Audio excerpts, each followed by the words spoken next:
नमस्कार दोस्तों, मेरा नाम प्रवीण शर्मा है। आप मुझे सुन रहे हैं टीचर पर्व पॉडकास्ट्स पर। बात उस वक्त की है जब हम स्कूल में थे। बाकी सब की तरह हमें भी साइंस लेने का फितूर सवार था, मगर इसके बावजूद मन हमेशा हिंदी की ओर रहा। मन हमेशा साहित्य पढ़ने में लगा। इसी उधेड़ बुन के बीच जब 10वीं कक्षा में पहुंचे तो हिंदी की किताब में एक चैप्टर आया जिसका नाम था अब कहाँ रहे दूसरों के दुख से दुखी होने वाले। उसमें लेखक की माँ और लेखक के ग्वालियर वाले घर के बारे में पढ़ा, बार बार पढ़ा। साहित्य से आदमी का रिश्ता जैसे माँ जैसा रहा है। आदमी जब भी जिंदगी से दौड़ धूप से थक जाता है तो साहित्य की गोद में आराम करता है। यही हमने भी किया। वो चैप्टर कम से कम 20 बार तो पढ़ा ही होगा। इसी के साथ एक नाम हमेशा के लिए याद रह गया। नाम था निदा फाजली, मुक्तदा हसन यानी निदा फाजली। अब ये तो मालूम नहीं था कि ये आदमी इतना बड़ा शायर है, मगर उसका लिखा वो एक चैप्टर पढ़ने से जैसे दिल को सुकून आ गया। जब भी किताब खोली तो लगा कि जैसे घर आ गए, रूह को आराम मिल गया। खैर, कई साल बाद जब दिल को ठोकर खाने के बाद वापस माँ की गोद याद आई, यानी जब दोबारा साहित्य पढ़ने का शौक जागा, तो फिर एक नाम सामने आया था, निदा फाजली। नाम पढ़ते ही सोलोमन के घोड़े की टापें सुनाई देने लगी और याद आया वो समंदर जो उकड़ू बैठ गया और उकताकर जिसने जहाज़ों को पलट दिया। याद आई बिल्ली से चूज़ों को बचाने के चक्कर में अंडे के गिरकर टूट जाने पर 2 दिन रो रो कर नमाज पढ़ने वाली माँ। दिलो दिमाग पर छाई हुई धुंध अचानक छंट गई।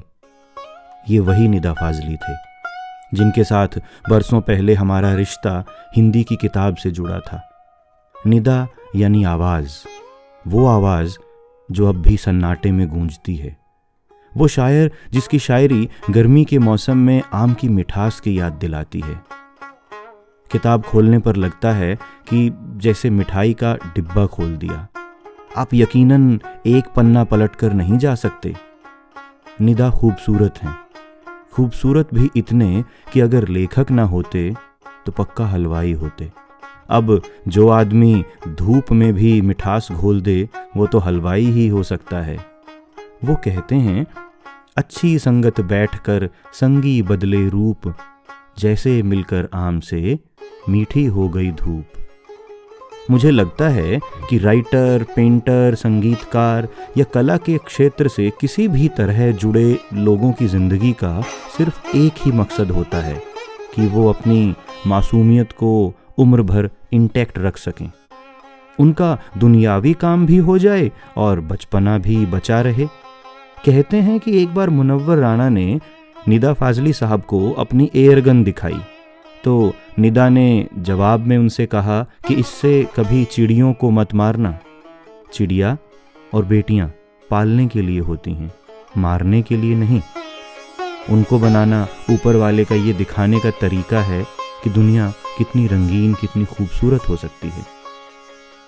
निदा महबूब जितने खूबसूरत भी हैं और बच्चों जितने मासूम भी। वो कहते हैं, जितनी कही जाती है उतनी बुरी भी नहीं है दुनिया, जितनी कही जाती है उतनी बुरी भी नहीं है दुनिया। बच्चों के स्कूल में आपसे अभी मिली नहीं है दुनिया। नमस्कार दोस्तों, मेरा नाम प्रवीण शर्मा है। आपने मुझे अभी सुना टीचर पर्व पॉडकास्ट्स पर। निदा फाजली साहब, आज 8 फरवरी है। आज हमने उन्हें खोया था, पर लगता है कि आप ऐसे इंसान को, ऐसे महबूब को खोते नहीं हैं। हाँ, उनकी लिखी किताबें, उनकी रचनाएं, उनकी गज़लें, उनके वो लफ्ज़, उनके मानी, उनके भाव, उनके जज्बात और उनका वो किरदार हमारी ज़िंदगी में डटा हुआ है। जो मैंने आपको पढ़ के सुनाया, ये मेरे ख्याल, मेरे भाव, मेरे इमोशंस तो ज़रूर हैं, पर ये लिखे हैं, पिरोए हैं और इन्हें बोलने के लिए मुझे सौंपा है अक्षय ने। अक्षय गुप्ता मेरे स्टूडेंट हैं, साथी भी हैं पढ़ने में, बातें करने में और साहित्य के बारे में चर्चा करने में भी। आप लॉ कर रहे हैं देहरादून से और मुझे एक साहित्यिक वकील ज़्यादा लगते हैं। निदा साहब के बारे में मेरी अपनी यादें, मेरे अपने अनुभव आप में से किसी से भी बढ़ के नहीं हो सकते। हमारा ये सलाम निदा फाजली साहब को। शुक्रिया।